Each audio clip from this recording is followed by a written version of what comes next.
Olha aqui, ó, eu cobro, e eu cobrei publicamente do senhor, mas eu também reconheço. Então, assim, parabéns, né, pela vitória ontem. A gente aqui está aqui para fazer isso, para poder vocalizar a sociedade, a demanda do pagador de impostos, e que ontem ficou muito feliz de não ter que pagar mais impostos nos deputados. Cláudio, primeiro dizer que cobrança a figuras públicas é uma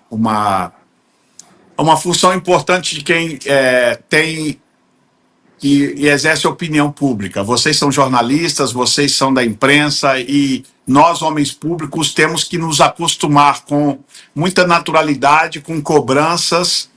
Afinal de contas, o cidadão é quem paga impostos e nós somos sustentados por todos vocês, e eu não tenho problema nenhum em conviver com a cobrança.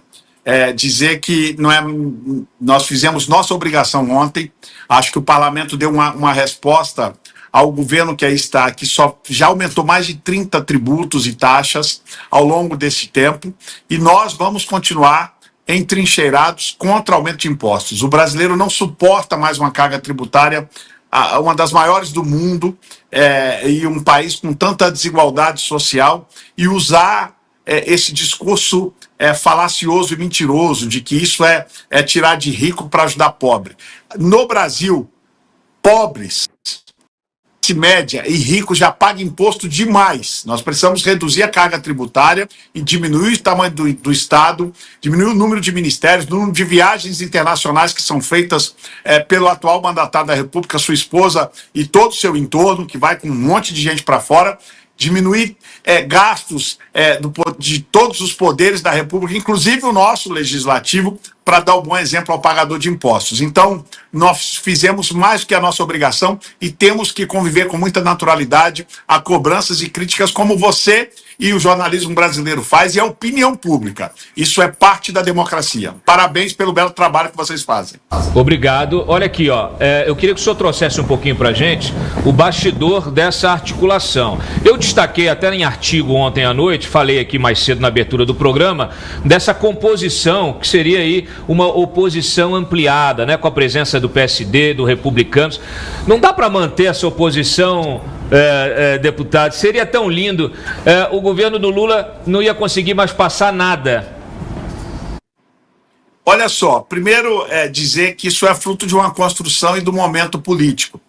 Eu tenho convicção que os partidos de centro-direita, eles são, muitos deles e muitos colegas parlamentares buscam a sobrevivência política, e o governo de plantão é importante para estes partidos mais de centro.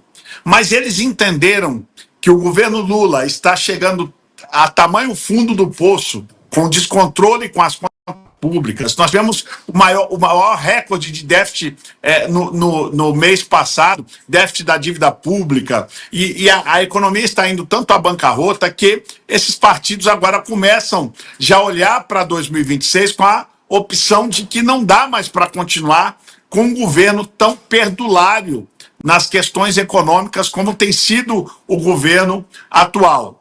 Por isso, Cláudio, eu acho que algumas coisas aconteceram nos últimos meses, que isso vem fortalecendo, e espero sim que esses partidos de centro, como Republicanos, União Brasil, Progressistas, PSD, até o PSDB, que ontem deu uma votação estupenda contra o aumento de impostos, nós tivemos aí o Solidariedade, de 5 parlamentares, só um foi a favor do governo, 4 contrário. Que toda essa força política possa se aglutinar, se organizar, para que a gente possa lutar pelo Brasil, daqueles que geram emprego, daqueles que geram renda, do trabalhador de verdade, e não daqueles que querem fazer do Brasil um país simplesmente de projetos de ajuda social e de pouca produtividade, de pouca produção. Minha última pergunta, antes de eu circular aqui com os nossos comentaristas. o Tarcísio. O senhor fez um elogio público ao Tarcísio. Eu trouxe aqui alguns bastidores, mas eu queria te ouvir, como liderança do PL, a atuação do Tarcísio aí, o que ele fez exatamente que mereceu o seu elogio público. Primeiro, eu elogiei o Tarcísio especificamente porque ele foi atacado pelo líder do PT anteriormente da minha fala. Mas eu abri a minha fala na primeira. Ó, ser atacado pelo PT já é motivo de elogio. É verdade. Mas como ele foi atacado, eu acabei na hora do discurso na tribuna, porque eu não sou uma pessoa que faço discursos na tribuna escrito, é muito ali do que eu sinto, do meu coração. E aí acabei dizendo que eu deveria agradecer a governadores pela ajuda na articulação e fiquei muito no nome do Tarcísio. O que eu fiz? Eu fiz uma ligação para o Tarcísio para que ele pudesse nos ajudar junto ao partido dele ao longo do dia. Mas eu também fiz ao Ratinho Júnior por causa do PSD. Eu não consegui mais pedir o presidente do Progressista Ciro Nogueira para conversar com o governador Caiado, porque os governadores têm ascendência sobre os parlamentares nos seus estados. No caso do Tarcísio, era por conta dos republicanos, que eu acho que ele poderia, e como imagino ter feito, que eu não falei posteriormente com ele, eu liguei para vários. Foi uma articulação ampla e como o Tarcísio foi atacado, eu fiz um destaque mais à figura dele. Mas eu já agradeci, inclusive nas minhas redes sociais, no meu Twitter, ao governador Ratinho Júnior, todos os governadores que ajudaram, e o do Rio de Janeiro, Cláudio Castro, eu tentei falar com ele ontem e não consegui.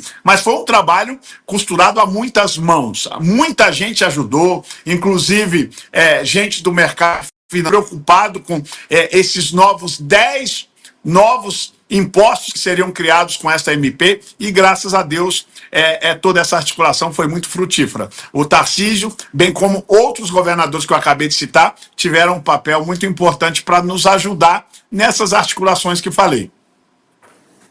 Entenderam agora? O pessoal que está nos assistindo aí, já deixa o seu like. O pessoal que está nos ouvindo na Sucesso FM também. Agora vocês estão entendendo por que essa MP ganhou o apelido de MP Taxa Tudo. Ela traria 10 novos impostos. Então, assim, é realmente um MP Taxa Tudo. Gabriel Jubran, do Ranking dos Políticos. Quer fazer uma pergunta aqui para o Sóstenes? Claro. Pode fazer. Líder, prazer falar contigo novamente. Queria te fazer a pergunta. Prazer, Gabriel, uma satisfação.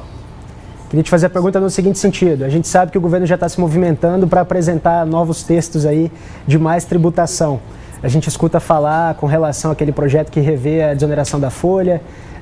O próprio relator desse projeto, Carlos Zaratini, que acabou derrotado, falou que Lula pode trazer esses mesmos tributos por decreto, ainda que decreto presidencial tenha algumas limitações maiores do que por medida provisória. O que o senhor tem escutado e qual que já é a defesa preparada para as novas tributações que vem chegando aí no Congresso?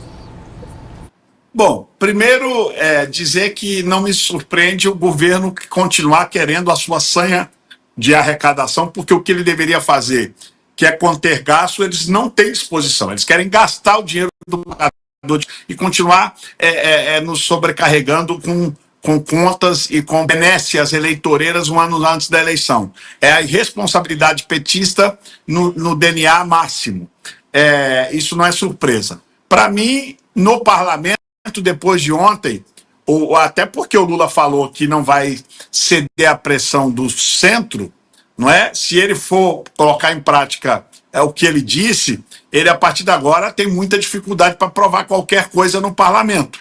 Se cortar os 10 bi, como foi a ameaça do líder do governo no Congresso, Randolfo Rodrigues, aí é que piora a situação deles, não é? Porque aí os parlamentares que têm essas emendas extras, que não é o caso nosso de partido de oposição, ainda vão ficar mais insatisfeitos. Só resta ao governo um caminho de decretos, que aí cabe nós ao parlamento reagirmos na sustação de decretos, como fizemos no IOF, e aí vai restar um único caminho ao governo, porque para mim este é um governo que nós temos uma Constituição que fala que são 3 poderes independentes e harmônicos. Nós temos, neste atual momento no Brasil, um governo com 3 poderes, só que 2 deles não são independentes. São 2 poderes que acabam sendo coadjuvantes de uma gestão compartilhada, que é o Poder Judiciário, na figura de alguns ministros do STF, com o Executivo.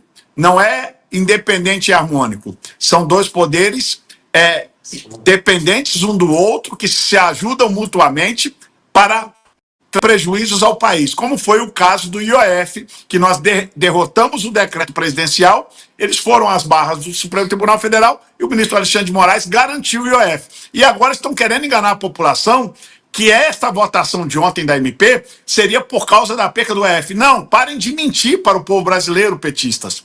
Vocês ganharam na caneta do ministro Alexandre de Moraes 20 a 30 bi de IOF já, e queriam mais 30 bi do bolso dos brasileiros com a votação de 10 novos impostos no dia de ontem que foram derrotados. Espero que o Poder Judiciário, em algum momento, possa debruçar a sua cabeça e parar deste conjunto de coadjuvantes, de executivo com judiciário, e prejudicar tanto o brasileiro com aumento de impostos.